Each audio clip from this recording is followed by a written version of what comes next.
Because we were born women.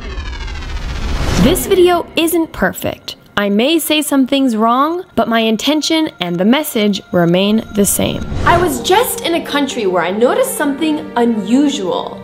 Outside on the streets, almost everyone I saw were men. Men, men, men. And when I saw all of this, I couldn't help but ask myself, where are the women? To answer this, I have to share with you a truth. I believe that women are equal to men in intelligence, in capability, in worth. But this, unfortunately, is not the reality in many countries around the world. But in general, I do not think that women are given the same safety, opportunities, and freedoms as men. And this street is evidence of that. Women are often more restricted than men. That's a fact. From speaking with local women, I heard their positive stories, breaking stereotypes, traveling, and even staying single. Change is happening! But I also heard their struggles. Struggling with access to education, to go outside without being harassed, or being allowed to be financially independent. We're the exception, not the norm. Many girls here get to succeed and thrive, but it's harder for them. Because we were born women.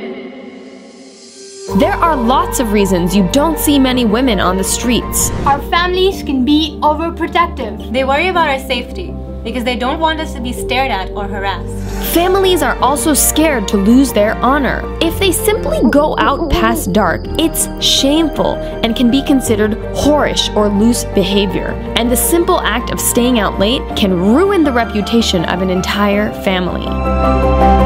This is an issue across all ages and all classes, but not all genders. But of course, this rule does not apply to us men. Almost all women here have a curfew. In Pakistan, there's something called benevolent sexism that exists. As a woman, people make us uncomfortable for doing simple things, like going for a run, or riding a bike, or going to the market alone. When people are expecting to have a baby, they hope for it to be a boy and not a girl because girls are considered to be burden. And just because you don't live here in Pakistan doesn't mean it's not happening near you. And I think the message they all want to share is very simple. We want to be able to live the same lives as men. The same opportunities, the same rights. We want to be able to go out with our friends at night without our families worrying about our safety. We want to travel, and sometimes even alone. We want access to education. We want to be able to leave the house without having to ask for permission. We want to be able to walk safely on the streets. We want to experience true freedom! And while change is happening, it's not happening fast enough. There are still millions, if not billions, of women without access to education, employment, or even the joys of a simple run outside. Will women ever have the same rights and freedoms as men? I don't know, but I do know that we each have a responsibility to make this change happen faster. And the more small steps we take, the faster they will become big ones!